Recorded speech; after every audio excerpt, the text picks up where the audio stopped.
ಓದಲು ಅಂತ ಶಾಲೆಗೆ ಕಳಿಸಿದ್ರೆ ಒಂದು ಪುನೀತ್ ರಾಜ್ಕುಮಾರ್ ಅವರ ಮಗಳು ಮಾಡಿದ್ದೇನು ಗೊತ್ತಾ? ಒಂದು ಮಗಳು ಮಾಡಿದ್ದನ್ನ ನೋಡಿ ಒಂದು ಕಣ್ಣೀರನ್ನ ಹಾಕಿದ ಒಂದು ಅಶ್ವಿನಿ ಪುನೀತ್ ರಾಜ್ಕುಮಾರ್. ಸೊ ಅಷ್ಟಕ್ಕೂ ಏನ್ ಮಾಡಿದ್ರು ಒಂದು ಅಶ್ವಿನಿ ಪುನೀತ್ ರಾಜ್ಕುಮಾರ್ ಅವರ ಮಗಳಾದಂತಹ ಒಂದು ಧೃತಿ ಪುನೀತ್ ರಾಜ್ಕುಮಾರ್ ಅವರು ಒಂದು ಕಣ್ಣೀರನ್ನ ಯಾಕೆ ಹಾಕಿದ್ರು ಒಂದು ಅಶ್ವಿನಿ ಪುನೀತ್ ರಾಜ್ಕುಮಾರ್ ಮತ್ತು ದೊಡ್ಡ ಮನೆ ಕುಟುಂಬ, ಇದೆಲ್ಲದರ ಬಗ್ಗೆ ಸಂಪೂರ್ಣವಾದ ಮಾಹಿತಿಯನ್ನ ಈ ಒಂದು ವಿಡಿಯೋದಲ್ಲಿ ನಾನು ನಿಮಗೆ ತಿಳಿಸ್ಕೊಡ್ತೀನಿ. ಒಂದು ಪುನೀತ್ ರಾಜ್ಕುಮಾರ್ ಅವರ ಆಸೆ ಆಗಿತ್ತು, ನನ್ನ ಮಗಳು ವಿದೇಶದಲ್ಲಿ ಓದಬೇಕು, ಏನಾದರೂ ದೊಡ್ಡ ಸಾಧನೆಯನ್ನ ಮಾಡಬೇಕು ಅನ್ನೋದು. ಆದರೆ ಇಲ್ಲಿ ಒಂದು ಧೃತಿ ಪುನೀತ್ ರಾಜ್ಕುಮಾರ್ ಅವರು ಮಾಡಿದ್ದೇನು ನೋಡಿ, ಒಂದು ಕಣ್ಣೀರನ್ನ ಹಾಕಿದ್ದೆ ದೊಡ್ಡ ಮನೆ ಕುಟುಂಬ. ಸೊ ಅಷ್ಟಕ್ಕೂ ಏನಾಯ್ತು, ಏನ್ ಮಾಡಿದ್ರು, ಇದೆಲ್ಲದರ ಬಗ್ಗೆ ಸಂಪೂರ್ಣವಾದ ಮಾಹಿತಿಯನ್ನ ಈ ಒಂದು ವಿಡಿಯೋದಲ್ಲಿ ನಾನು ನಿಮಗೆ ತಿಳಿಸ್ಕೊಡ್ತೀನಿ. ಅದಕ್ಕೂ ಮೊದಲು ನೀವು ನಮ್ಮ ಚಾನಲ್ಗೆ ಹೊಸಬ್ರಾಗಿದ್ರೆ, ನೀವೇನೋ ನಮ್ಮ ಚಾನಲ್ಗೆ ಸಬ್ಸ್ಕ್ರೈಬ್ ಮಾಡಿಲ್ಲ ಅಂದ್ರೆ ಈ ಕೂಡಲೇ ಸಬ್ಸ್ಕ್ರೈಬ್ ಮಾಡಿ. ಹಾಗೆ ಒಂದು ಪಕ್ಕದಲ್ಲಿರೋ ಬೆಲ್ಲೈಕನ್ನ ಪ್ರೆಸ್ ಮಾಡೋದ್ರ ಮೂಲಕ ನಮಗೆ ಸಪೋರ್ಟ್ ಮಾಡಿ. ಹಾಗಿದ್ರೆ ತಡ ಯಾಕೆ ಮಾಡೋದು, ಬನ್ನಿ ಸ್ನೇಹಿತರೆ ವಿಡಿಯೋನ ಸ್ಟಾರ್ಟ್ ಮಾಡೋಣ. ಇನ್ನು ಮೊಟ್ಟ ಮೊದಲನೇದಾಗಿ ನೋಡ್ಬೇಕಪ್ಪ ಅಂತಂದ್ರೆ ಪುನೀತ್ ರಾಜ್ಕುಮಾರ್ ಅವರಂದ್ರೆ ಯಾರಿಗೆ ತಾನೇ ಇಷ್ಟ ಇಲ್ಲ ಹೇಳಿ. ಸೊ ಒಂದು ಚಿಕ್ಕ ಮಗುವಿನಿಂದ ಹಿಡಿದು ಒಂದು ದೊಡ್ಡವರವರೆಗೂ ಎಲ್ರಿಗೂ ಕೂಡ ಪುನೀತ್ ರಾಜ್ಕುಮಾರ್ ಅಂದ್ರೆ ಒಂದು ಪ್ರೀತಿ. ಸೊ ಆ ತರ ಒಂದು ಸೆನ್ಸೇಷನ್ ಅನ್ನ, ಒಂಥರ ಟ್ರೆಂಡ್ ಅನ್ನ ಅವರು ಕ್ರಿಯೇಟ್ ಮಾಡಿದ್ದಾರೆ. ಮೊಟ್ಟ ಮೊದಲನೇದಾಗಿ ಹೇಳ್ಬೇಕಪ್ಪ ಅಂತಂದ್ರೆ ತುಂಬಾ ಸಾಧನೆಯನ್ನ ಪುನೀತ್ ರಾಜ್ಕುಮಾರ್ ಅವರು ಮಾಡಿದ್ದಾರೆ.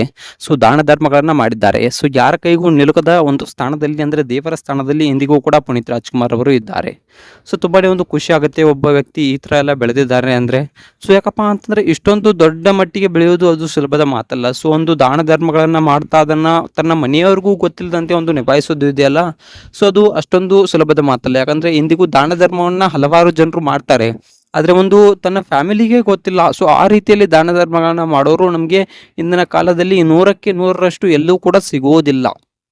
ಹೌದು ಸ್ನೇಹಿತರೆ, ಯಾಕಪ್ಪ ಅಂತಂದ್ರೆ ಇಂದಿಗೆ ನಾವು ಹಲವಾರು ಜನರನ್ನ ನೋಡಿದ್ದೇವೆ, ದಾನ ಧರ್ಮಗಳನ್ನ ಮಾಡಿದ್ರು ಯಾವ ರೀತಿಯಾಗಿ ಮಾಡ್ತಾರೆ.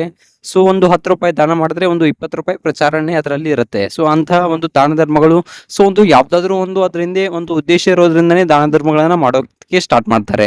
ಸೊ ಆದ್ರೆ ಅಪ್ಪ ಅವರು ಯಾವುದೇ ಒಂದು ದಾನ ಧರ್ಮಗಳನ್ನ ಒಂದು ಸ್ವಾರ್ಥವನ್ನ ಇಟ್ಕೊಳ್ಳದೆ ಒಂದು ದಾನ ಧರ್ಮಗಳನ್ನ ಮಾಡಿದ್ರು. ಸೊ ಇಂತಹ ಮನುಷ್ಯ ನಮಗೆ ಎಲ್ಲೂ ಕೂಡ ಸಿಗೋದಿಲ್ಲ. ಅದಕ್ಕೆ ಇಂದಿಗೂ ಕೂಡ ದೇವರಾಗಿ ನಮ್ಮೆಲ್ಲರ ಜೊತೆ ಅವರು ಇದ್ದಾರೆ ಅಂತಕ್ಕಂಥದ್ದನ್ನ ನಾವು ಇಲ್ಲಿ ಹೇಳ್ಬೋದು. ಸೊ ನೀವು ನೋಡ್ಬೇಕಪ್ಪ ಅಂತಂದ್ರೆ ಒಂದು ಅಪ್ಪು ಅವರು ತಮ್ಮ ಮಗಳು ಚೆನ್ನಾಗಿ ಓದ್ಲಿ, ಒಂದು ವಿದ್ಯಾಭ್ಯಾಸವನ್ನ ಚೆನ್ನಾಗಿ ಮಾಡ್ಲಿ, ನನ್ನ ಮಗಳು ಒಂದು ಸಾಧನೆಯನ್ನ ಮಾಡ್ಲಿ ಅನ್ನೋ ಒಂದು ವಿಚಾರದಿಂದ ತಮ್ಮ ಮಗಳನ್ನ ಓದೋಕೆ ಅಂತ ವಿದೇಶದಲ್ಲಿ ಒಂದು ಇಟ್ಟಿದ್ರು. ಸೊ ಒಂದು ಅಪ್ಪು ಅವರು ಮರಣ ಹೊಂದಿದಾಗ್ಲೂ ಕೂಡ ಇವರು ವಿದೇಶದಲ್ಲೇ ಇದ್ರು. ಸೊ ಅವಾಗ್ಲೂ ಕೂಡ ಒಂದು ಫ್ಲೈಟ್ ನಿಂದ ಎಳೆದುಕೊಂಡ್ರು ಬಂದಿದ್ರು. ಸೊ ಅದು ದೃಶ್ಯ ಕೂಡ ನಮ್ ಕಣ್ಮುಂದೆ ಈಗಲೂ ಕೂಡ ಬರುತ್ತೆ. ಇನ್ನು ನೋಡ್ಬೇಕಪ್ಪ ಅಂತಂದ್ರೆ ಒಂದು ನನ್ನ ಮಗಳು ಚೆನ್ನಾಗಿ ಓದ್ಲಿ ಅನ್ನೋದು ಒಂದು ಅಪ್ಪ ಅವರ ಆಸೆ ಆಗಿತ್ತು. ಹೀಗೆ ನೋಡ್ಬೇಕಪ್ಪ ಅಂತಂದ್ರೆ ಒಂದು ವಿದೇಶದಲ್ಲಿ ಡಿಗ್ರಿ ಮಾಡ್ಕೊಂಡ್ಬಿಟ್ಟು ಆದಷ್ಟು ಬೇಗ ಅವಳ ಕಾಲ ಮೇಲೆ ಅವಳು ನಿಂತ್ಕೊಂಡು ಏನಾದರೂ ಒಂದು ಸಾಧನೆ ಮಾಡಬೇಕು, ಒಂದು ಬಿಸ್ನೆಸ್ ಅನ್ನ ಸ್ಟಾರ್ಟ್ ಮಾಡಬೇಕು ಅನ್ನೋದು ಅಪ್ಪ ಅವರ ಆಸೆ ಆಗಿತ್ತು. ಇನ್ನು ಒಂದು ಅಶ್ವಿನಿ ಪುನೀತ್ ರಾಜ್ಕುಮಾರ್ ಅವರ ಮಗಳಾದಂತಹ ಧೃತಿ ಪುನೀತ್ ರಾಜ್ಕುಮಾರ್ ಅವರು ಏನ್ ಮಾಡಿದಾರೆಪ್ಪ ಅಂತಂದ್ರೆ ಒಂದು ಓದುವುದಷ್ಟೇ ಅಲ್ಲದೆ ಒಂದು ವಿದೇಶದಲ್ಲಿ ಸಂಗೀತ ಕಾರ್ಯಕ್ರಮದಲ್ಲೂ ಕೂಡ ಒಂದು ಪ್ರಥಮ ಸ್ಥಾನವನ್ನ ಪಡೆದಿದ್ದಾರೆ. ಸೊ ಅಂತಾರಾಷ್ಟ್ರೀಯ ಸಂಗೀತ ಮಟ್ಟದಲ್ಲಿ ಒಂದು ಕಾರ್ಯಕ್ರಮವನ್ನ ಇಟ್ಟಿದ್ರಂತೆ. ಅದರಲ್ಲಿ ಒಂದು ಪುನೀತ್ ರಾಜ್ಕುಮಾರ್ ಅವರ ಮಗಳು ಪ್ರಥಮ ಸ್ಥಾನವನ್ನ ಪಡೆದಿದ್ದಾರಂತೆ. ಸೊ ಇದನ್ನ ಒಂದು ಕೇಳಿದ ಒಂದು ಅಶ್ವಿನಿ ಪುನೀತ್ ರಾಜ್ಕುಮಾರ್ ಮತ್ತು ದೊಡ್ಡಮನೆ ಕುಟುಂಬ ಒಂದು ಕಣ್ಣೀರನ್ನ ಹಾಕಿದೆ. ಸೊ ಒಂದು ಆನಂದ ಬಾಷ್ಪವನ್ನು ಹಾಕೋದ್ರ ಮೂಲಕ ಒಂದು ಧೃತಿ ಅವರ ಮೇಲಿರತಕ್ಕಂಥ ಒಂದು ಪ್ರೀತಿಯನ್ನ ಒಂದು ತೋರಿಸ್ಕೊಂಡಿದ್ದಾರೆ. ಸೊ ಒಂದು ಈ ಧೃತಿ ಅವರ ಸಾಧನೆ ಬಗ್ಗೆ ನಿಮ್ಗೆ ಏನಿಸ್ತೆ ಅನ್ನೋದನ್ನ ಕಮೆಂಟ್ ಮಾಡಿ.